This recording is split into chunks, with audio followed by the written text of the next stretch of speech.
Oke, bisa lihat semuanya? Oke, Pak. Baik.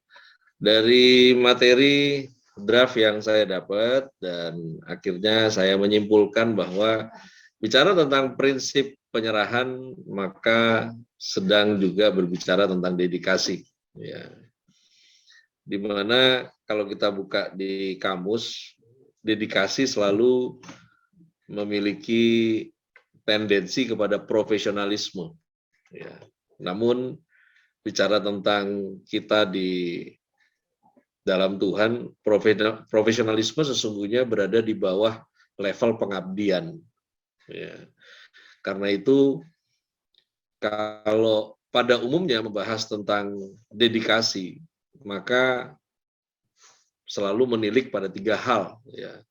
Pada keahlian, kemudian responsibility terhadap hasil karya, lalu tentang yang ketiga adalah sikap kerja yang baik, ya.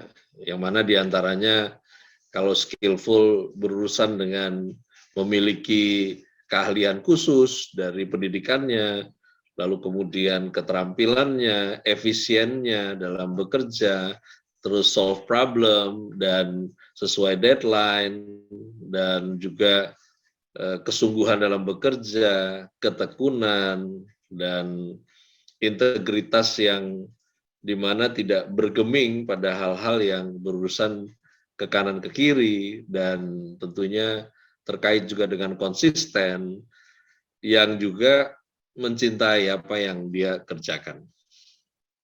Namun memang berbeda ketika masuk kepada prinsip Alkitabiah. Ya, berbedanya tentunya berada pada value level yang lebih tinggi.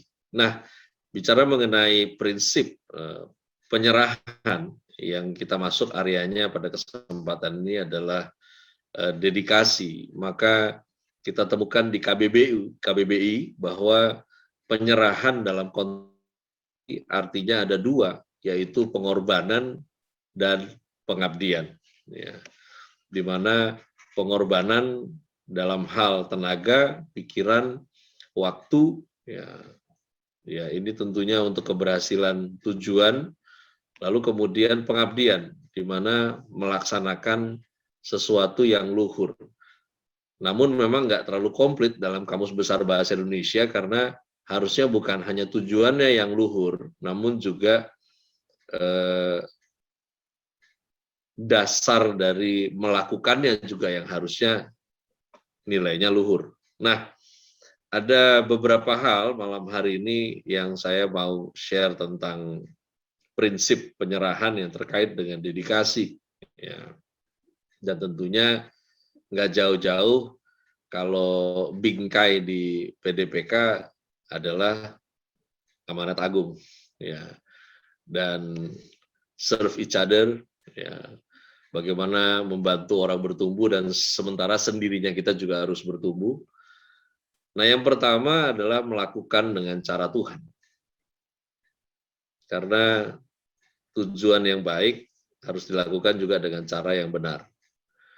Ibrani 12 ayatnya yang ke-28 tertulis demikian, jadi karena kita menerima kerajaan yang tidak tergoncangkan, marilah kita mengucap syukur dan beribadah kepada Allah menurut cara yang berkenan kepadanya dengan hormat dan takut. Ya. Melakukan dengan cara Tuhan penting, karena yang Tuhan inginkan adalah kita melakukannya berikut dengan sikap yang menghormatinya.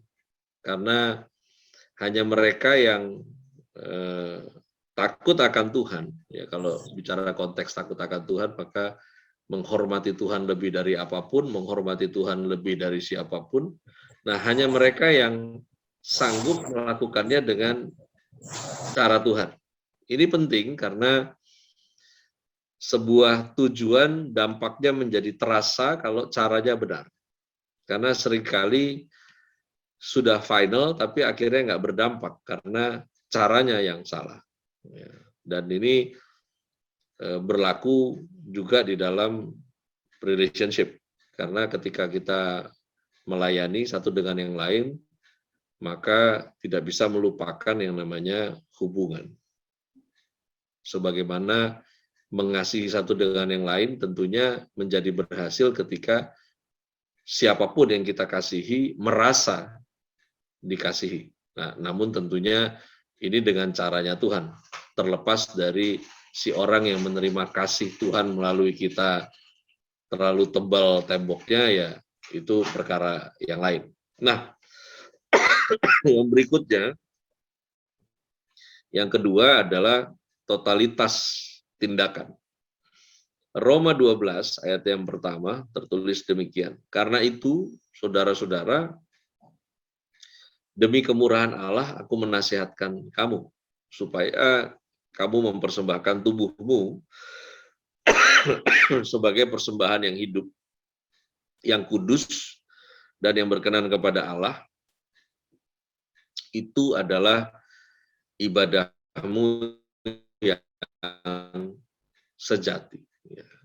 Totalitas yang biasa kita dengar kalau di dunia kerja dengan istilah all out.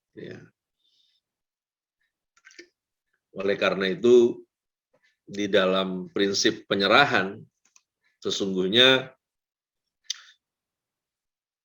sampai pada hari ini saya di ladang pelayanan semakin memahami bahwa mati untuk Tuhan itu ternyata lebih mudah ketimbang kita memberi hidup kepada Tuhan. Karena sesungguhnya totalitas tindakan bukan sebuah persembahan yang mati, tapi sesungguhnya adalah persembahan yang hidup. Nah, lalu kemudian yang ketiga adalah sebuah kemurnian, di mana totalitas itu harus dimurnikan oleh pengorbanan.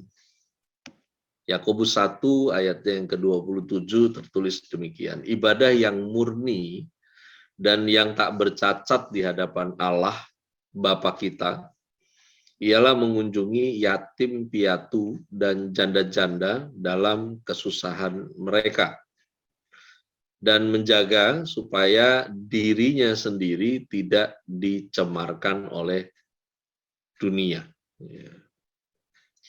Dimurnikan oleh pengorbanan. Kalau narasi teksnya bicara yatim piatu, janda-janda dalam kesusahan mereka, pengorbanan yang murni adalah tidak ada granted di dalamnya. Kalau